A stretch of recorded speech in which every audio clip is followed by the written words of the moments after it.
Bismillahirrahmanirrahim. Assalamualaikum warahmatullahi wabarakatuh. Innal hamdalillah nahmaduhu wa nasta'inuhu wa nastaghfiruh wa na'udzu billahi min shururi anfusina wa min sayyiati a'malina. May yahdihillahu fala mudilla lahu wa may yudlil fala hadiya lahu. Asyhadu an la ilaha illallah wahdahu la syarika lahu wa asyhadu anna Muhammadan 'abduhu wa rasuluh. Sallallahu wasallam wa baraka alaihi wa ala alihi wa ashabihi ajma'in. Amma ba'du, ayyuhal ikhwah rahimani wa rahimakumullah. Syukur alhamdulillah, pada kesempatan kali ini kita diberikan kesempatan oleh Allah Subhanahu wa taala untuk mengkaji sabda Rasulnya Sallallahu alaihi wasallam yang berkaitan dengan ahkam, yang berkaitan dengan hukum-hukum permasalahan fikih. Baik, insyaallah kita lanjutkan kajian kita kitab Bulughul Maram min Adillatil Ahkam. Kitab Bulughul Maram min Adillatil Ahkam, dan kita sampai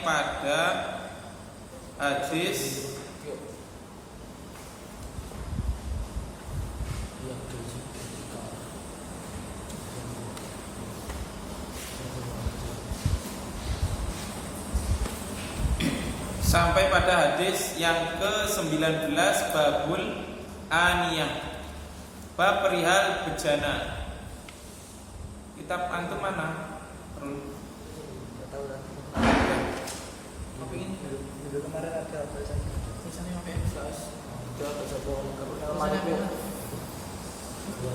Coba dibaca dulu hadisnya. Pada pertemuan yang telah lalu kita telah bahas syarahnya.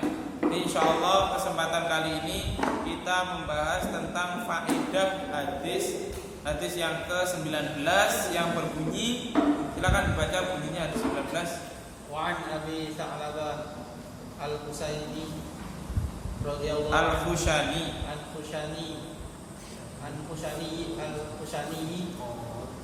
radhiyallahu anhu qala qultu ya Rasulullah inna bi ardi qaumin ahli kitab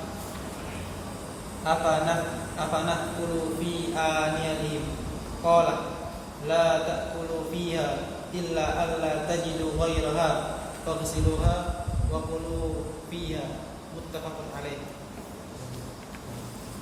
Artinya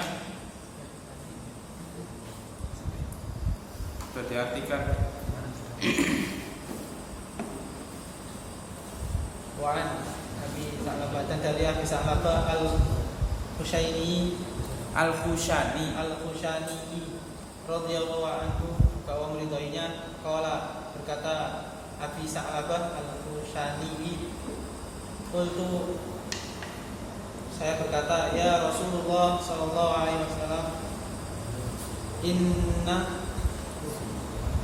inna bi ardi qaumin ahli kitab, sesungguhnya saya pernah tinggal di bumi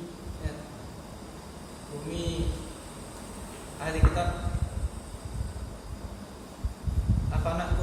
Apakah kami boleh makan fi aniyatihim, pada bejana-bejana mereka? Qala, bersabda Rasulullah SAW, la ta'kulu fiha, janganlah kamu sekalian makan di dalamnya, illa alla tajidu ghairaha, kecuali kamu tidak menjumpai selainnya, faghsiluha, maka cucilah bejana tersebut, fakulu fiha, dan makanlah dengannya. Muttafaqun alaih.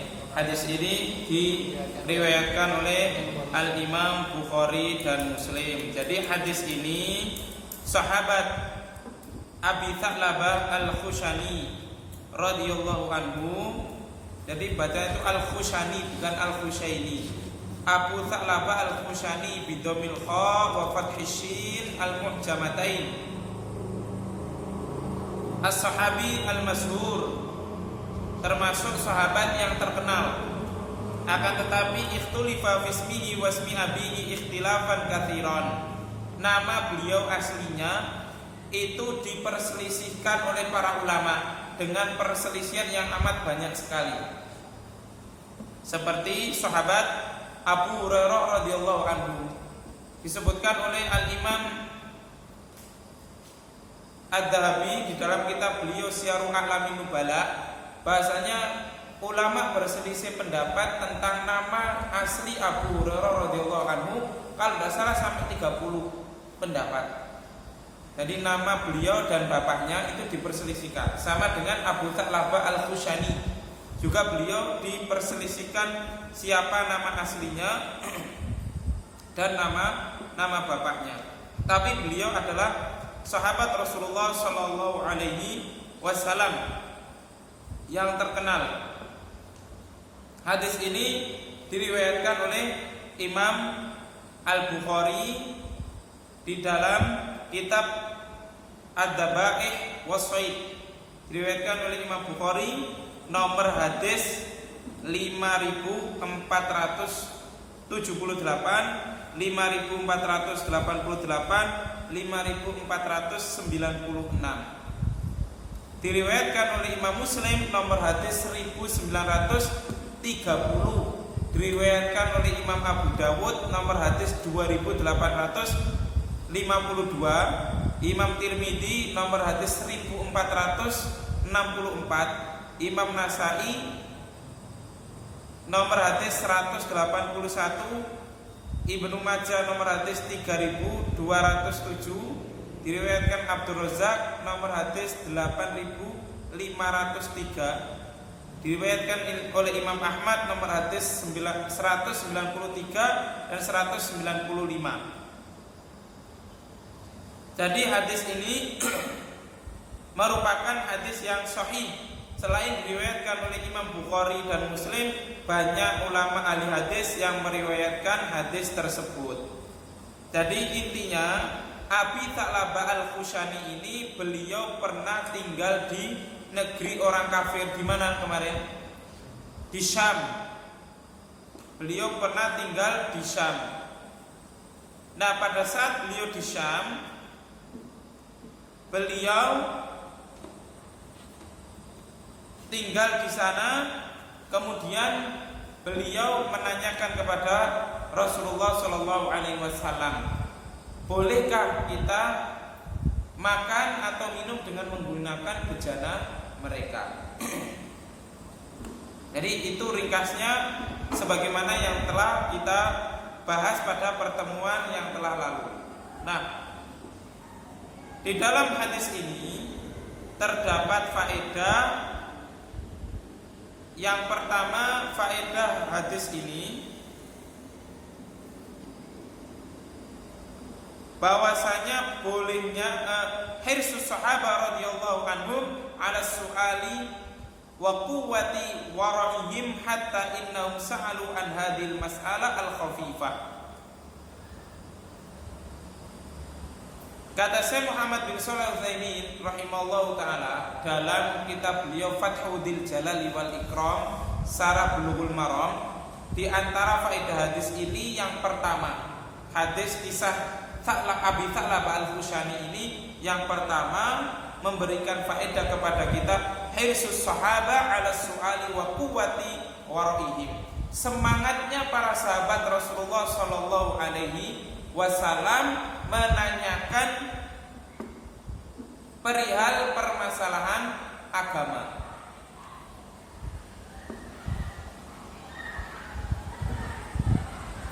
Wa quwwati wara'ihim, dan sangat kuatnya sifat warok para sahabat Rasulullah Shallallahu Alaihi Wasallam. Warok itu merupakan sifat atau menjaga kehormatan diri. Dan inilah adab dari para ulama-ulama.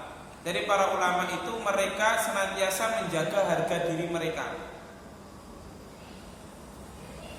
Menjaga harga diri mereka bukan tujuannya agar mereka itu diwahkan oleh orang, bukan agar mereka itu disanjung oleh orang, tapi mereka menjaga harga diri dalam rangka untuk menjaga agama Allah Subhanahu wa ta'ala. Saya ambil contoh. Makan dengan berdiri itu boleh. Makan dengan berdiri itu boleh. Tapi ketika kita di kerumunan orang banyak, atau ketika kita ada orang yang melihat kita makan dengan berdiri mengakibatkan mencederai agama kita, misalkan itu sudah ngaji kok masih makan berdiri. Pada kondisi seperti itu kita tidak boleh makan dengan berdiri. Tujuannya untuk menjaga agama kita, menjaga kemuliaan agama kita. Karena yang dipandang orang itu bukan orang yang melakukannya, tapi agamanya yang dibawa-bawa. Dan inilah sifatnya sahabat Rasulullah SAW, kuatnya sifat warok mereka. Mereka menjaga harga diri sampai perkara makan dan minum pun ditanyakan oleh Rasulullah SAW. Ditanyakan kepada Rasulullah SAW. Ini kan hal yang remeh, tapi ditanyakan. Tujuannya untuk apa? Menjaga harga diri mereka agar tidak menciderai agama mereka, agar tidak mencoreng nama baik agama Islam. Paham sampai sini? Bahkan kata Al-Imam Syafi'i rahimallahu ta'ala, beliau pernah mengatakan, seandainya minum itu mengurangi harga diri saya, maka saya tidak akan minum. Sampai segitunya, dalam rangka untuk menjaga diri. Maksudnya menjaga diri tadi adalah untuk menjaga agamanya.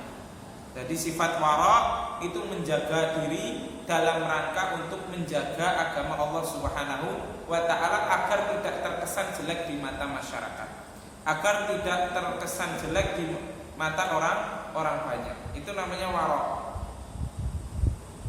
Seperti yang kita contohkan tadi, makan dengan berdiri secara hukum itu tidak mengapa. Tapi makan dengan berdiri itu ketika kita berada di tengah-tengah masyarakat kita, kesannya itu kurang bagus, kurang adab.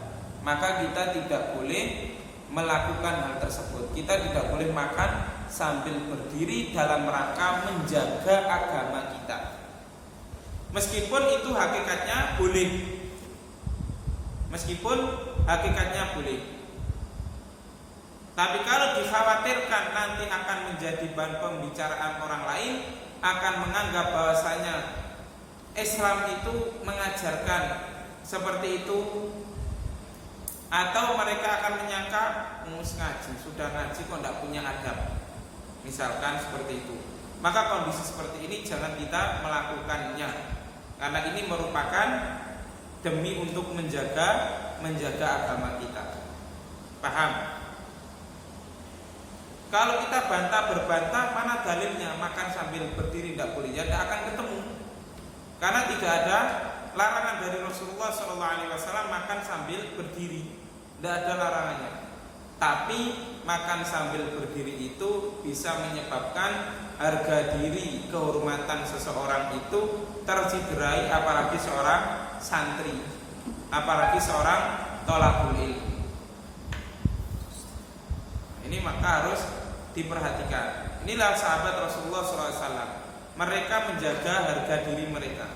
Mereka menjaga sifat warok, sampai-sampai dalam perkara makan dan minum pun mereka pertanyakan kepada Rasulullah Sallallahu Alaihi Wasallam.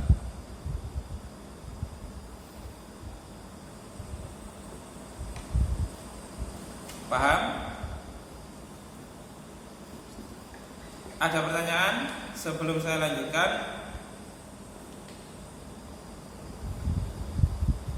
Barangkali masih ada bayangan atau masih ada muskilah perihal bolehnya makan dengan duduk, bolehnya makan dengan berdiri.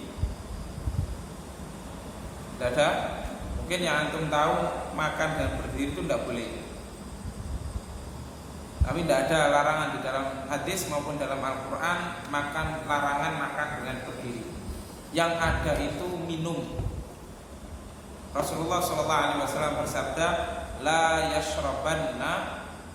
tashrabanna qa'iman. Janganlah engkau minum dalam keadaan berdiri. Jadi yang dilarang itu minum, bukan makan.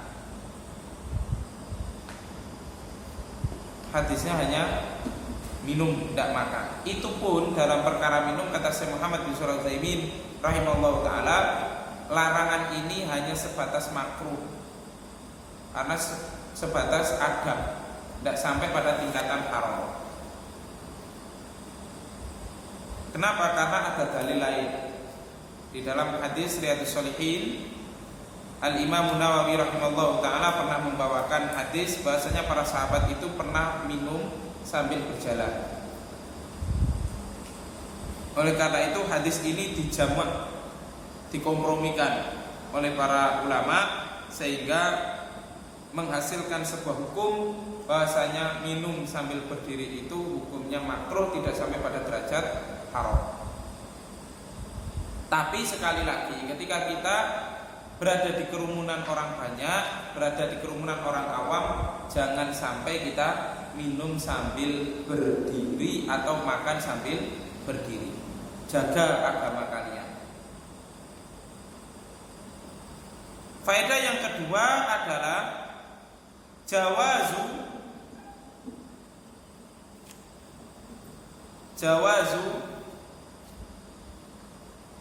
sakit ahli kitab, bolehnya tinggal di negeri orang kafir. Liqaulihi, berdasarkan sabda Rasulullah SAW, inna bi ardi qaumi ahli kitabin. Sesungguhnya kami pernah berada di negeri orang kafir, yakni di negeri Syam. Pertanyaannya sekarang, kalau kemarin kita bahas tidak bolehnya melancong ke negeri kafir, apalagi tinggal. Tapi hadis ini sahabat Rasulullah SAW itu pernah tinggal di negeri kafir. Bagaimana cara mengkompromikannya? Hadis niat kita telah bahas tidak bolehnya tinggal di negeri kafir. Tapi ini sahabat Abi Tha'labah Al-Khushani pernah tinggal di negeri kafir. Ini bagaimana? Apa sebabnya? Sebabnya apa? Kenapa kok tinggal di negeri orang kafir? Ada permasalahan. Nah, ini makanya saya tanyakan kenapa yang ini boleh dan yang kita bahas pada pertemuan pagi itu tidak boleh. Jadi kebolehan tinggal di negeri orang kafir itu ada syaratnya, seperti yang sudah kita jelaskan. Kalau memang di sana ada ilmu, yang ilmu tersebut maksudnya ilmu syar'i, yang ilmu tersebut tidak dijumpai di negeri manapun, di belahan bumi manapun, maka kita boleh datang ke sana bertolakul ilmi di sana.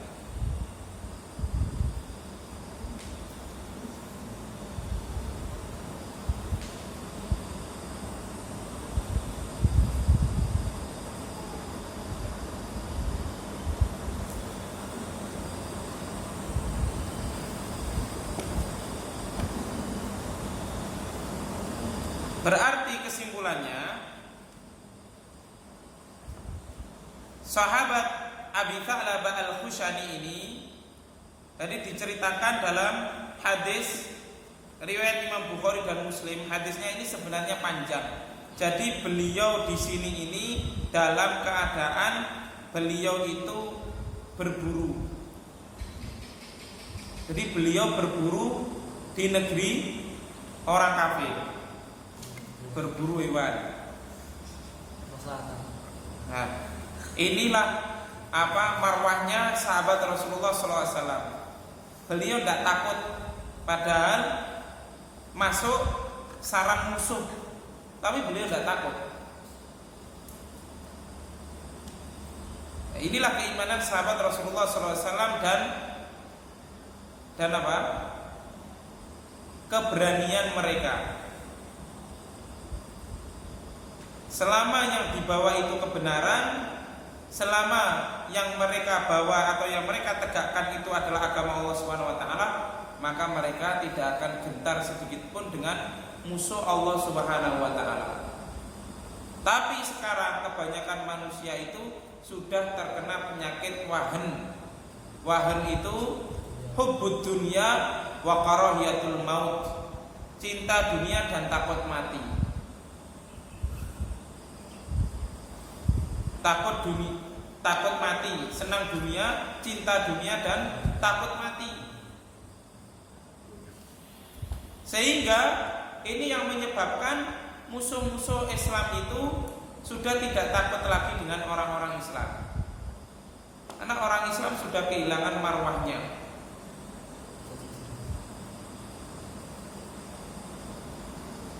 Jadi hadis ini faedah berikutnya yakni bolehnya kita tinggal di negeri orang kafir, tapi syaratnya kata Syekh Muhammad bin Shalih Al-Utsaimin, syaratnya yaitu bi an yakuna qadirun ala iqamati dinihi wa illa wajabat alaihi al-hijrah. Dengan syarat orang yang tinggal di negeri orang kafir itu mampu menegakkan agamanya. Seperti sahabat Abu Tha'labah Al-Khushani, dia tidak disetir oleh orang-orang Syam pada saat itu. Tapi kalau disetir atau bahkan hatinya itu lemah sehingga dikhawatirkan terkena syubhat, maka tidak boleh tinggal di negeri orang kafir. Kata Syekh Muhammad bin Shalih Al-Utsaimin, wa illa wajabat alaihi al-hijrah, maka wajib baginya untuk berhijrah. Jadi ketika seseorang itu tinggal di negeri orang kafir dan dia itu tidak mampu untuk menegakkan agamanya, maka dia harus berhijrah. Itu faedah yang kedua. Faedah yang ketiga dari hadis Abi Tha'labah Al-Khushani perihal tinggalnya beliau di negeri Syam, di negeri orang kafir pada saat itu, annahu la yajuzu isti'malu awanil kufar illa bisyartaini. Faedahnya yakni tidak diperbolehkan memakai bejana-bejana orang kafir kecuali dengan dua syarat.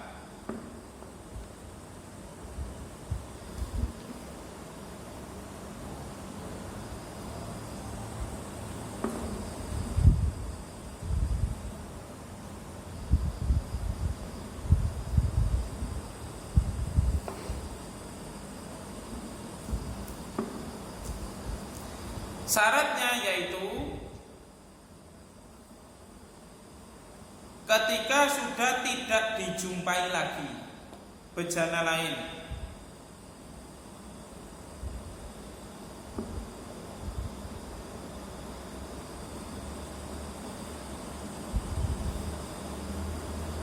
Syarat yang kedua yakni harus dicuci terlebih dahulu.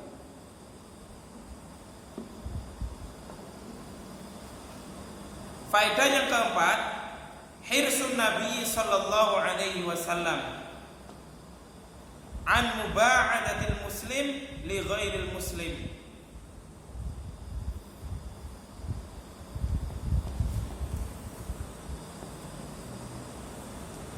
Semangatnya Rasulullah sallallahu alaihi wasallam perihal menjauhkannya umat muslim kepada orang-orang muslim, kepada orang-orang selain muslim, kepada orang-orang kafir. Jadi di dalam hadis ini kata Syekh Muhammad bin Shalih Al-Utsaimin rahimahullahu taala, Rasulullah sallallahu alaihi wasallam itu semangat memberikan arahan kepada umat muslim agar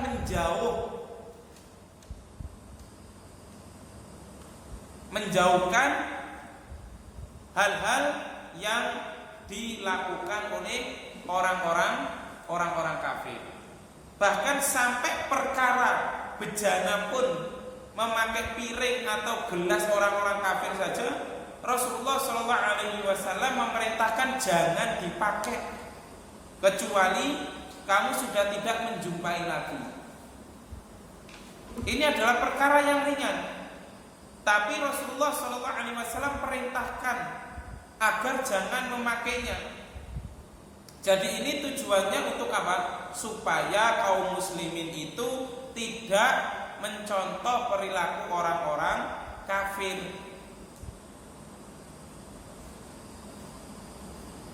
Supaya kaum muslimin tidak mencontoh orang-orang kafir atau orang-orang non-muslim. Termasuk dalam hal tradisi. Jangan sampai kita mengikuti tradisi-tradisi nenek moyang kita yang bertentangan dengan syariat Allah Subhanahu wa taala. Jangan kita mengikuti tradisi-tradisi kejawen yang bertentangan dengan syariat kita. Allah Subhanahu wa taala berfirman dalam surah Al-Baqarah. Bagaimana ayatnya? Surat Al-Baqarah. Wa idza qila lahum tabi'u ma anzalallah qalu bal nattabi'u ma alfayna 'alaihi aba'ana awalau kana aba'uhum la yaqiluna syai'aw wa la yahtadun. Ini adalah taubih, celaan dari Allah Subhanahu wa taala kepada orang-orang yang mengikuti tradisi nenek moyang mereka, yang tradisi tersebut bertentangan dengan Islam. Yang bertentangan dengan Islam. Apa contohnya? Termasuk mitoni. Ketika ada orang wanita yang hamil 7 bulan, maka harus ada acara mitoni. Ada ritual-ritualnya. Atau ketika anak itu lahir atau sudah agak besar, khawatir nanti terkena bahaya, maka anak tersebut harus ruatan. Nah, ini merupakan tradisi-tradisi kejawen, tradisi-tradisi yang bertentangan dengan Islam. Dalam perkara makan dan minum saja, Rasulullah SAW itu berusaha untuk menjauhkan kaum muslimin supaya tidak meniru orang-orang kafir, orang-orang non-Islam. Apalagi dalam hal tradisi, maka tentu lebih dilarang lagi oleh Rasulullah SAW, lebih harus dijauhi lagi. Rasulullah SAW bersabda, "Man tashabbaha biqaumin fahuwa minhum." Barang siapa yang menyerupai suatu kaum, maka dia termasuk kaum tersebut.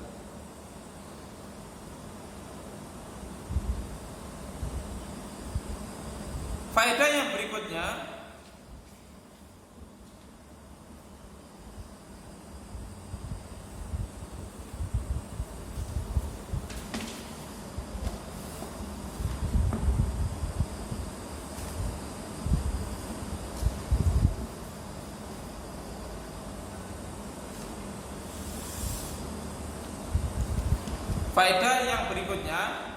ini kita nukilkan dari perkataan Syekh Abdullah Bassam rahimallahu ta'ala dalam Tawdihul Ahkam. Beliau menyatakan awanil musyrikin wa awanil kufar aula bin man'i dzalika anna ahlal kitab aqrabu minhum ilal haq falahum ta'alim samawiyah amma baqiyatul kufar fahum ab'adu minal kitabiyyin ani ta'alimil adyan fahum aqrabu minhum ilan najasa. Kata Syekh Abdullah Bassam, Rasulullah SAW di dalam hadis tadi melarang orang-orang muslim atau sahabatnya itu memakai bejana ahlul kitab. Padahal ahlul kitab itu masih mengenal agama, masih mengenal agama, masih mengenal Allah Subhanahu wa taala. Jadi ahlul kitab itu masih mengenal Allah. Yahudi, Nasrani itu masih mengenal Allah, tapi mereka tidak mengakui kenabian Rasul kita Muhammad sallallahu alaihi wasallam. Itu saja tidak boleh, apalagi orang-orang musyrik ataupun orang-orang kafir. Orang-orang musyrik ataupun orang-orang kafir. Lebih tidak diperbolehkan lagi karena mereka tidak akan mampu menjaga najis. Paham sampai sini? Contohnya siapa? Orang-orang musyrikin atau orang-orang kafir?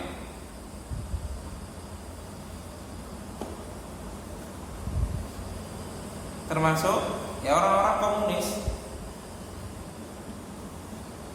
Antum melihat bagaimana mereka itu memelihara babi, binatang yang paling kotor tapi dimakan.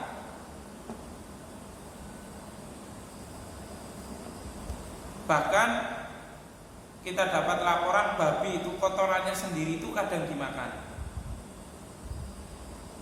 tapi dijadikan makanan oleh mereka. Nah, ini kan sangat menjijikkan. Karena itu kata Syekh Abdul Bassam, beliau memakai mafhum aulawi, kalau ahli kitab saja tidak boleh, apalagi orang-orang musyrikin atau orang-orang kafir.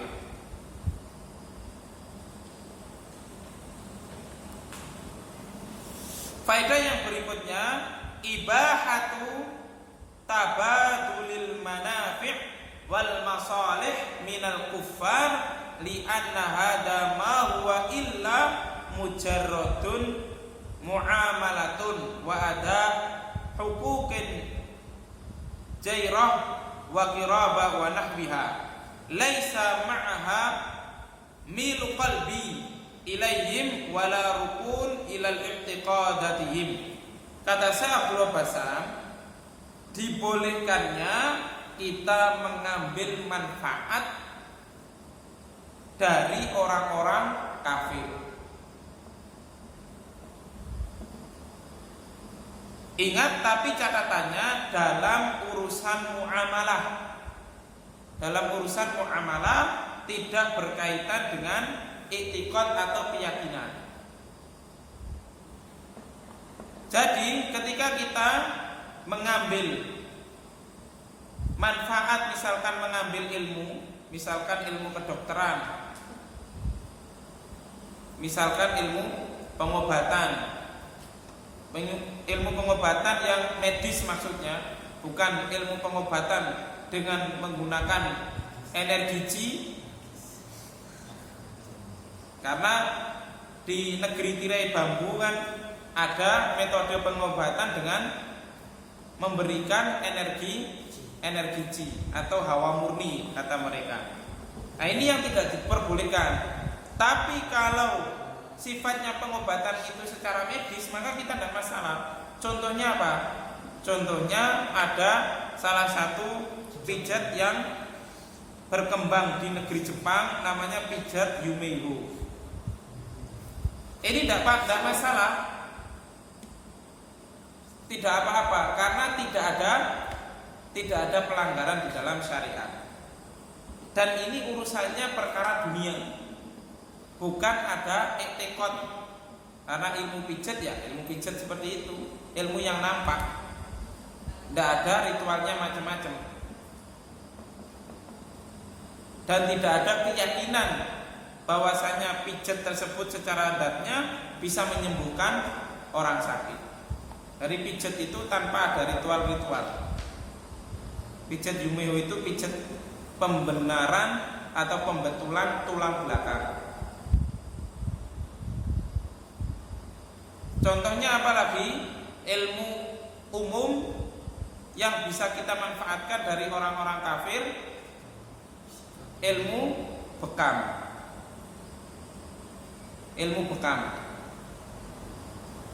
Rasulullah SAW itu memang menunjukkan titik-titik bekamnya, sehingga ada istilahnya titik bekam sunnah. Tapi selain itu, bekam tersebut ada dikembangkan oleh orang-orang negeri tirai bambu. Nah, kita mempelajari bekam dari mereka tidak masalah, karena ini hanya berkaitan dengan masalah dunia. Jadi kita boleh mengambil manfaat dari orang-orang non-Islam. Ini diperbolehkan. selama tidak ada keyakinan, tidak berkaitan dengan akidah. Kalau berkaitan dengan akidah maka tidak diperbolehkan. Apa ada apa contohnya? Tai Chi. Di dalam seni bela diri Tai Chi itu nanti akan ada pada tingkatan bahwasanya ada tingkatannya apa?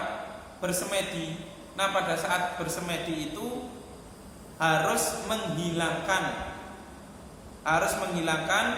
antara ras, budaya dan agama.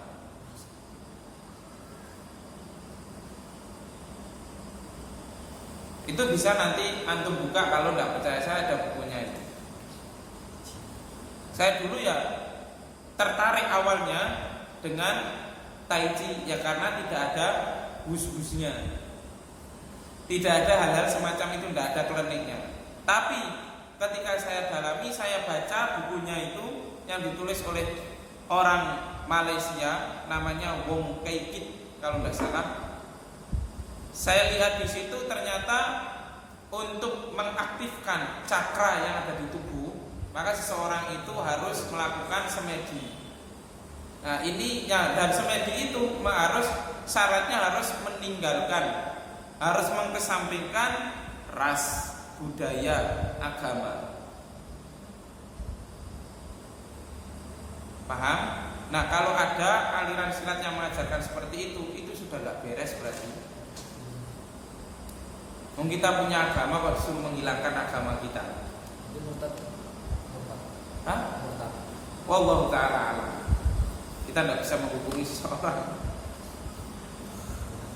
Ini adalah contoh agar kita tahu gitu loh, agar kita waspada. Dan alhamdulillah di Lamongan ini belum ada berkembang bela diri Tai Chi, belum ada. Tapi di kota-kota besar ada, Surabaya, di Malang ada. Tapi Tai Chi untuk kesehatan. Nah sama saja, tidak ada gerakan-gerakan seperti itu bisa untuk kesehatan, itu tidak ada. Kecuali memakai ya energinya jin. Karena di dalam buku yang saya baca itu Tai Chi tanpa Chi maka hanya sebatas tarian yang indah. Seorang tidak akan bisa mengambil manfaat dari Tai Chi tersebut.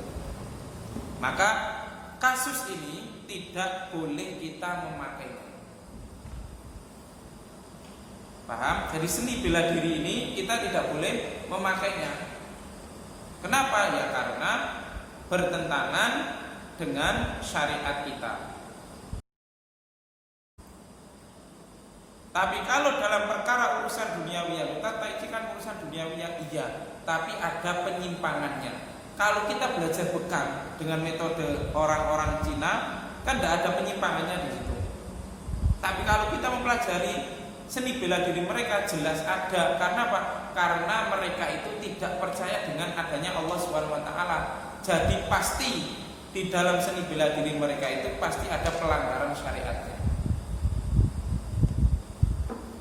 Paham? Jadi kita harus mengetahui dari mana seni bela diri itu diciptakan dan siapa yang menciptakannya.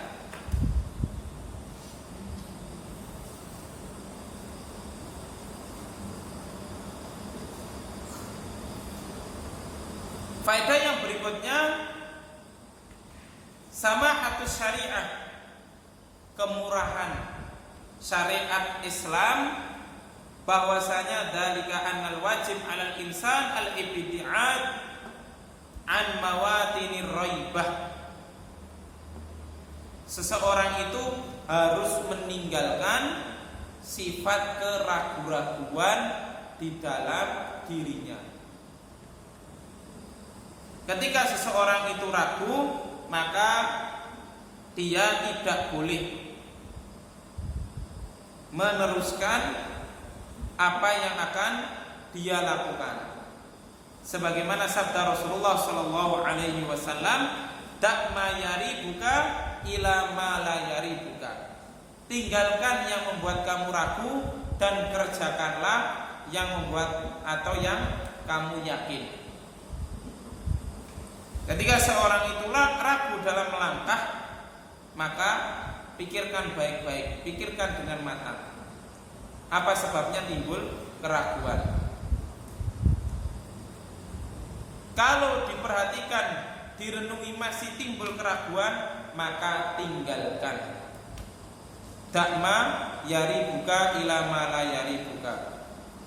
Tinggalkan yang ragu dan kerjakan yang yakin. Ada pertanyaan sampai sini? Bagaimana punya orang yang bekerja di negeri kafir? Bagaimana hukumnya orang yang bekerja di negeri kafir? Yaitu tadi, kembali kepada dia mampu tidak menegakkan agamanya. Nah itu makanya, jadi dikembalikan kepada tadi, tinggal di negeri kafir tidak boleh.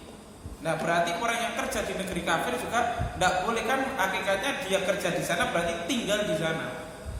Apalagi sampai dia itu tidak mampu untuk mengerjakan atau tidak mampu untuk menegakkan agamanya. Sampai sholat saja sengit-dan sembunyi-sembunyi. Kalau tidak seperti itu Gimana? diberi kebebasan, maksudnya tidak dilarang tapi tertinggal dibantu. Sebisa mungkin dihindari. Sebisa mungkin dihindari. Sama makanannya disisihkan, maksudnya untuk yang misalkan pakai seperti mobil sebagainya. Iya. Terus dia sendiri diberikan lagi yang Sama saja, tidak boleh. Kenapa tidak boleh? Ya sama saja, berarti dia memberikan makanan yang haram kepada majikannya. Majikannya tidak Islam, makan babi, dia yang masakkan. Berarti dia memberikan orang lain untuk makan babi, sedangkan babi diharamkan di dalam agama Islam. Meskipun dia tidak ikut makan babi, tapi yang namanya pembantu, namanya pelayan, apa yang diminta oleh tuannya harus dikerjakan, apa yang diminta majikannya harus dikerjakan. Maka sebisa mungkin dihindari, jangan bekerja di negeri orang kafir, apalagi menjadi pembantunya orang kafir. Meskipun dia diberikan kebebasan dan meskipun dia itu tidak ikut makan makanan yang haram, tapi dia ikut menghidangkan makanan haram.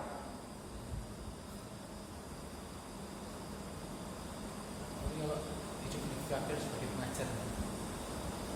Tinggal dilihat dia ngajar apa. Kalau dia ngajar pelajaran umum tidak boleh. Tapi kalau dia ngajar pelajaran agama, maka semoga saja itu termasuk mendapatkan kemurahan di dalam agama Islam ini. Karena batasannya dia boleh tinggal di negeri kafir manakala dia diberikan atau mampu atau dia itu memberikan pelajaran tentang keislaman, sebagaimana yang sudah kita bahas di pertemuan pagi kemarin tentang fatwanya Syekh Muhammad bin Shalih Al-Utsaimin. Dia boleh tinggal di negeri kafir, posisinya dia sebagai pengajar, mengajarkan tentang keislaman, mengajarkan agama yang hak ini. Maka ini boleh. Tapi kalau dia ngajar pelajaran umum tidak boleh. Kalau pekerja kontraktor, Tukang. Ya sama saja. nggak boleh. Tapi di sana biasanya kadang ada komunitas muslim. Iya. Kalau dia tinggal di komunitas muslim dan kemudian dia itu bekerja untuk orang-orang muslim, ya silakan. Kalau bekerja untuk orang kafir. Nah ini yang patut dipertanyakan. Dia bangun itu untuk apa? Kalau bangunnya itu untuk diskotik, ya maka tidak boleh. Jalan ya. Jalan raya. Kalau hal-hal yang sifatnya umum maka tidak masalah. Walaupun bosnya orang kafir. Iya. Tapi sebisa mungkin kalau menurut saya mending dihindari untuk menjaga marwah Islam. Jadi orang Islam itu harus bisa jadi majikan, jangan jadi babu dan jadi pembantu.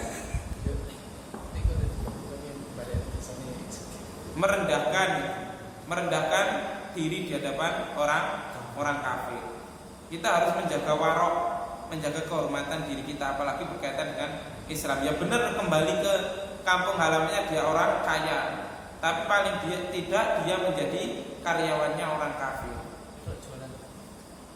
Jualan di sana. Iya, jualan sederhana. Enggak sosial. Ya kayak jualan bisnis lah, makanan khas Indonesia. Ya itu tadi, kalau dia itu tinggal di komunitas orang-orang muslim ya maka silahkan, dan dia diberikan kebebasan untuk menegakkan agamanya ya silahkan, tidak masalah. Batasannya itu.